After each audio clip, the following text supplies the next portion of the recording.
Welcome to the Healthy Compulsive Project podcast, where you can take a deep dive to explore the pitfalls and potential of the obsessive-compulsive personality, offering hope and help for perfectionists, workaholics, micromanagers, type A personality, and control freaks.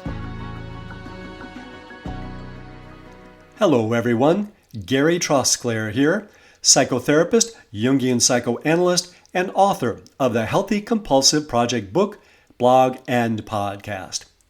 Folks in the business world have come up with a term to describe when a manager overmanages. They call it micromanaging. But the term can apply in lots of places outside of the workplace, and the term is a bit of a misnomer. It's not just about the little stuff. It affects the big stuff.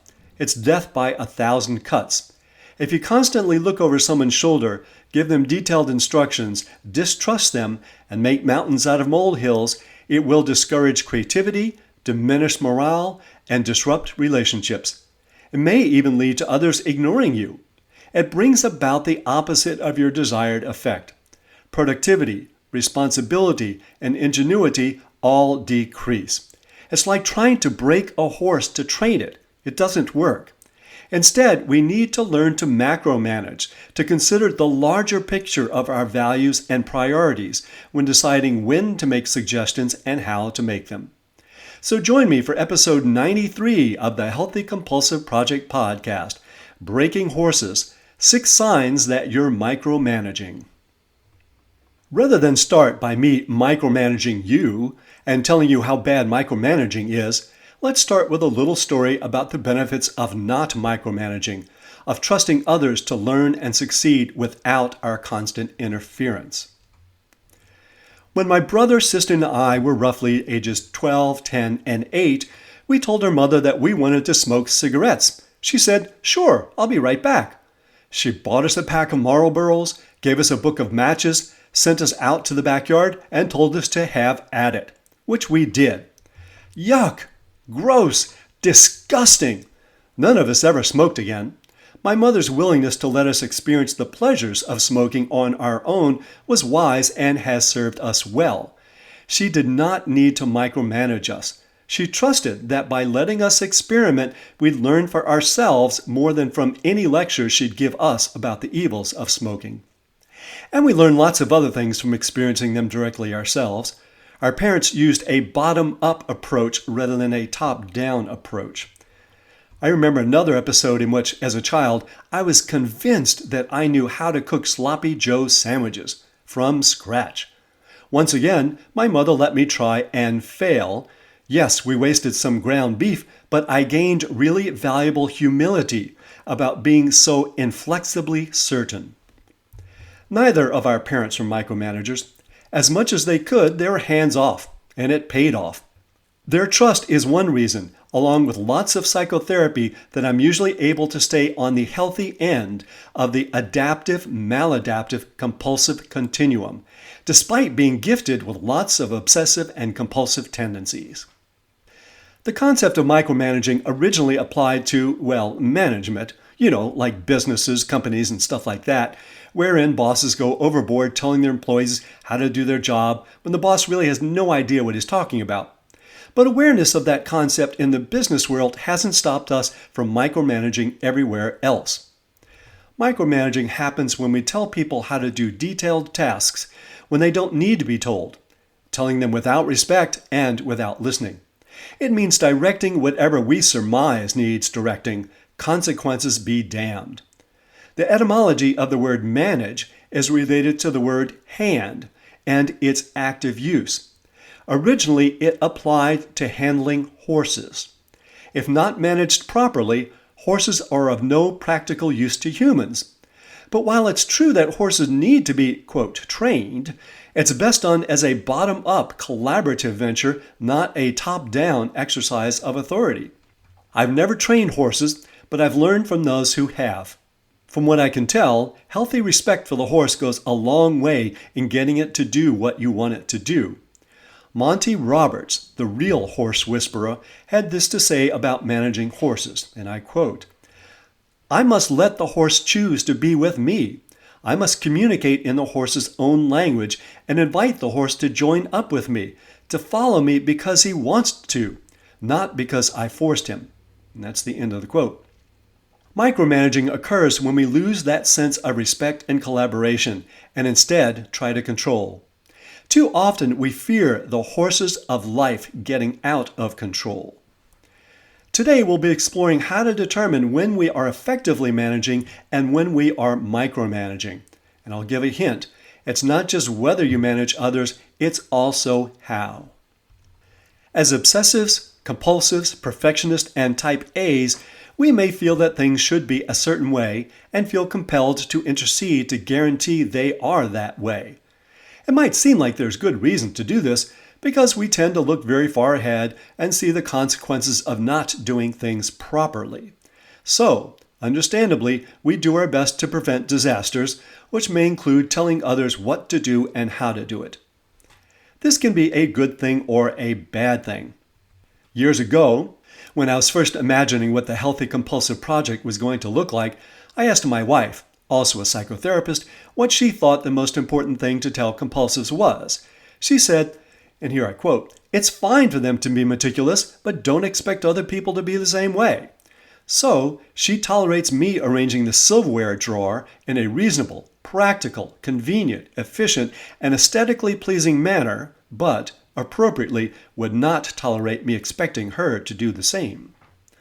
She quickly put her finger on the dangerous potential of micromanaging, and it's a distinction at the heart of being a healthy compulsive. And as she later pointed out to me, there's more than one, quote, right way to do things. But where do you draw the line? Where does managing cross over into micromanaging by being annoying, offensive, counterproductive, or even dictatorial? Surely this doesn't mean that you can't ever give advice, guidance, or corrections. That would be micromanaging yourself. After all, my wife can learn a thing or two from me as well. So, here are some guidelines to help you know when you are crossing the line. Let's start with 6 signs that you are a micromanager. 1. You frequently feel internal pressure to tell people what to do, even when it's not necessary. 2. You feel you know better than others how to do most things, and you tell them in a way that implies general superiority rather than specific knowledge. 3. People sometimes get annoyed with you because you don't inquire or listen before telling them what to do. 4. You have difficulty delegating and you take over many tasks yourself because others wouldn't do it as well as you do. 5. You give corrections on trivial matters. 6. You insist on others reporting details to you. And now here are some examples of micromanaging. Telling your husband to take the next turn even though after 27 years of driving the route to Grandma's house, he knows it perfectly well. Telling a team member that the font needs to be 11 points rather than 12 when they've been maintaining the same spreadsheet for 5 years. Telling your wife she needs to put more water in the tomato soup she's cooking. Wasting time getting your elementary school students to sit up straight when that's only going to last about 7 seconds. Correcting the online customer service bot's grammar. Or saying, "You missed a spot. Don't forget to. When are you going to? Here's the right way to." And I cringe to recall this, but in high school, I was first chair trumpet in the concert band, and I would conduct the other 15 trumpet players from my seat with my horn as we were playing. I would gesture to them to tell when to start notes and when to end them, as if they couldn't read music, and as if there wasn't a conductor up there in the podium who was already handling that responsibility perfectly well. Classic micromanaging. To better manage our managing, it helps to recall our original intentions in instructing others and sort out which ones are adaptive and which ones are not. First, not trusting others. We may feel motivated to tell others what to do because we simply don't trust them to get it right. We'll rope that horse insistently because we see it as a dumb animal rather than the sensitive soul it is. Just because others aren't as perfectionistic as we are doesn't mean they can't grasp what needs to be done. Next, felt responsibility. We often feel a sense of responsibility for controlling the future. Preventing disasters such as soufflés that don't rise, missed traffic turns, and less than perfect spreadsheets seem like a moral imperative. The teacher leader / bully boss type of compulsive is the most likely one to fall into micromanaging because their default is to tell others how to do things. This can sometimes serve as an avoidance of their own issues, but the felt responsibility to prevent disasters is at least as powerful. Next motivation is inadequacy and scarcity. If you have feelings of inadequacy and scarcity, you might be more inclined to micromanage. If I don't control everything, I won't have enough time, money, respect, love, or tomato soup. Many compulsives insist on efficiency for this reason and will direct others to prevent it. Next, chaos, disorder, and the unresolved. We may be overly sensitive to things that feel not just right. We may fear that if we don't micromanage, chaos, disorder, or situations that are unresolved will overwhelm us. So what's so bad about micromanaging? Don't mess with me. Attention to detail is welcome in places like surgery, engineering, and Mozart string quartets. Getting it right is important, and you may have essential ideas to contribute. But even there, how much you manage and how you speak to others partly determines whether they will take your direction. Overmanaging can lead to them not listening to you and may determine whether the patient survives, the bridge collapses, or the delicious little melody the viola has doesn't get drowned out by the violin. People who have obsessive-compulsive tendencies are very good at seeing details, but not the big picture. The big picture includes the quality of relationships and well-being, and micromanaging may sacrifice those. Believe it or not, other people usually don't like being controlled. Sure, some people would prefer to have you do all the hard work and make all the decisions about what sort of cheese to put on the pasta, how to build a fire, and what time to leave for the flight. But most people prefer their peace and autonomy and don't want you messing with it. If you constantly look over someone's shoulder, give them detailed instructions, distrust them, and make mountains out of molehills, it will discourage creativity, diminish morale, and disrupt relationships. It may even lead to them ignoring you. It brings about the opposite of your desired effect. Productivity, responsibility, and ingenuity all decrease. Be aware as well that however benevolent your motives may be, you may be experienced as critical. You may not come across as you imagine.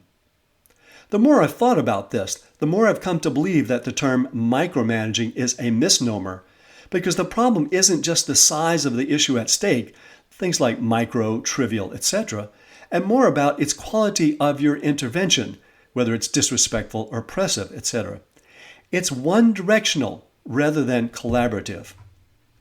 Macromanaging, seeing the big picture and choosing action based on values.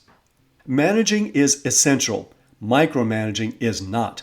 I can't draw that line for you explicitly, but I will suggest some ways that will help you to know where the line is for you. First, set priorities and values. Set your priorities, choose your battles, and be clear with yourself about what your values are. What's more important, having enough tomato soup or your marriage? Is the state of the trunk of your car really at the top of your list? Yes, I know you feel better when it's organized, but you may cause a lot of collateral damage if you lecture your son for not keeping the grocery bags on the left rather than the right. What's the macro picture? Manage that instead. Next, assess the practical consequences. What do I fear happening if I don't tell this person what to do? Do the cost of directing outweigh the benefits? Might you be unintentionally discouraging initiative, creativity, and responsibility by directing? There may be a short-term benefit of micromanaging, but are the long-term expenses, such as resentment and loss of creativity and initiative, worth it? It probably won't lead to the disaster you imagine if you don't intercede. But even if it does, a long-term cost-benefit analysis usually puts micromanaging on the losing end. Next, assess the emotional consequences. Recall a time when you were micromanaging someone, telling them what to do in detail. How did that feel? Now, imagine letting go and letting them do what they think is best. Which feels better? This may take some practice, but over time I've come to realize that letting go often feels better for myself as well as for them. Next, avoid reckless responsibility. If you're motivated by pressure to take responsibility for the outcome of a task, ask yourself what your real responsibility is for: the fonts on the spreadsheet or the overall well-being of your company. There's much more to that than fonts. And is it really your job to be police person to the world? Next, ask and listen. Notice the phrases you use when you start telling others what to do. Do they imply listening and respect, or disregard and condescension? Ask them first about how they're proceeding with the task. What's their thinking about it? And do they want any feedback? Next, beware of urgency. Is it really imperative that it gets done now? I've observed in far too many couples that the conflict isn't necessarily about how it gets done, but when it gets done, leading to more disagreement than is necessary and more work for marriage therapists than is necessary. Finally, trust others. Ask yourself, is this an out-of-control horse that needs managing? Respect and trust breed better behavior, responsibility, and relationships. This whole subject of micromanaging raises too many important issues about trusting others for me to cover in this post. But I'll leave you with a story that just might persuade you to give over a little more agency to others the next time you have chance. This story is from the Canterbury Tales by Geoffrey Chaucer and is called The Wife of Bath's Tale. So that means it's endured for at least 600 years, which should give it some credibility. Since women's liberation wasn't exactly a thing back then, the story is remarkable for its insight into what women specifically value. But let's not limit our interpretations to gender roles here. This is about the benefits of letting others choose how they live. In the story, a knight has been sentenced to death for raping a woman. But if he can figure out what women most desire, he will be spared. This assignment is designed to make him listen to and respect women, to see them as beings with their own feelings rather than as objects to be used. After searching obsessively for an answer for a year, he's becoming hopeless. He must have been pretty thick-headed. But anyway, he meets an old woman who promises to enlighten him if he agrees to marry her, and he reluctantly consents. Once they're married, she tells him, "I can stay old and ugly, but I will be faithful. Or I can be young and beautiful, but I might be unfaithful." The knight tells her that the decision is hers. Pleased with his flexibility and his openness to what she wants, she rewards him by becoming both beautiful and faithful.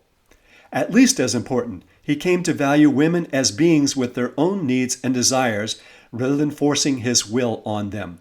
And this enriched him as well. You can find transcripts of this podcast with links to research sources and lots more at the Healthy Compulsive blog, www.thehealthycompulsive.com. If you'd like to subscribe to the Healthy Compulsive podcast, hit that subscribe button. And for a thorough guide to cultivating the positive potential of the compulsive personality, find my book on Amazon, The Healthy Compulsive: Healing Obsessive-Compulsive Personality Disorder and Taking the Wheel of the Driven Personality. And if you find any of these helpful, let others know by leaving a review. Till next time, enjoy the drive.